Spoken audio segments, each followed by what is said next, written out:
Hello everyone, it is Bryan of Asante Capital Management, and here to my right is Wilmot George, Vice President of Tax, Estate, and Retirement Planning here at CI Global Asset Management.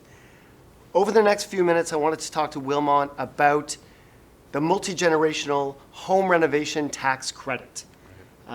This is a newly proposed measure that the Liberals put in the budget in 2022 to help address the housing crisis here in Canada. To form some context, let me just read a quote from the budget. There are a number of factors that are making housing more expensive, but the biggest issue is supply. Put simply, Canada is facing a housing shortage. We have a lower number of homes per person than many OECD countries. An increase in our housing supply will be key to making housing more affordable for everyone.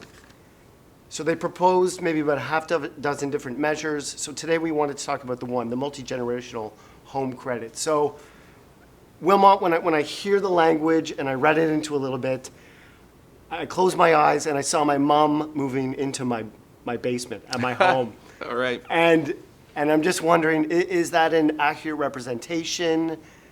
Maybe you could just describe the broad strokes of what this measure is. Yeah, this is a big year to talk about housing. It's a real big deal in Canada and globally. Canada is facing a national housing shortage, and that impacts affordability, it impacts economic competitiveness.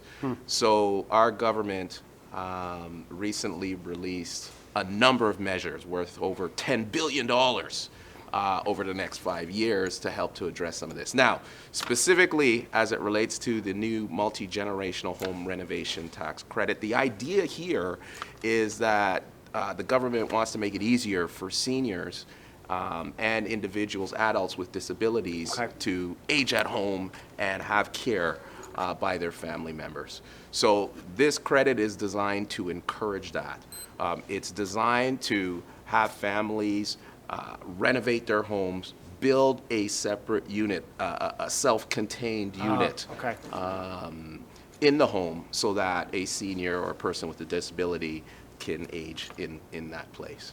So it's a tax credit. So what are kind of the boundaries in terms of money around this? How far does the support go from the government? Well, the government's really, when you boil it right down, it's worth about $7,500. Okay. So up to $7,500 based on how much you spend on the renovation. Okay. So the idea here is if you spend up to $50,000 on the renovation, you're going to get $7,500 in this refundable tax credit. Naturally, if your expenditures are less than $50,000, you'll receive a little bit less than the $7,500.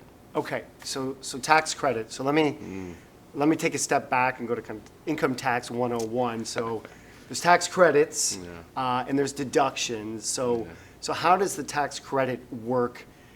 And at the end of the day, how does that work for the pocketbook of people looking to do this? Yeah, it's a good question. And in this particular case, there's two things to note here.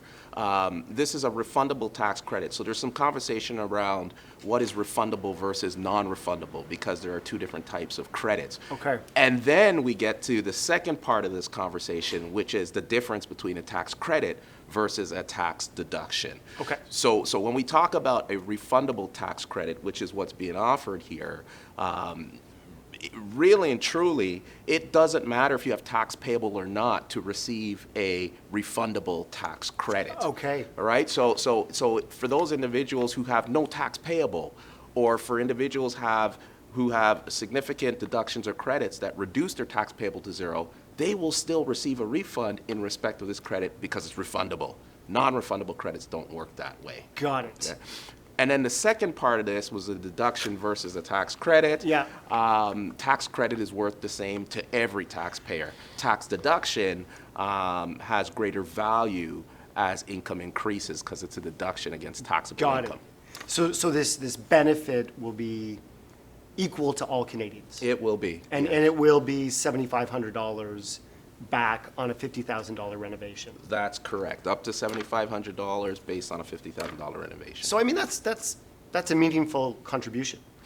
It's pretty significant. I mean, it's going to put money into the pockets of those individuals who are eligible, right? You know, you spend $50,000, you get back a credit of $7,500. Okay. It's pretty good.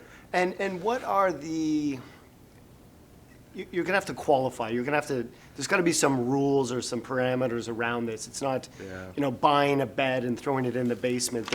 Yeah. There's got to be some sort of criteria for that. So what are those criteria?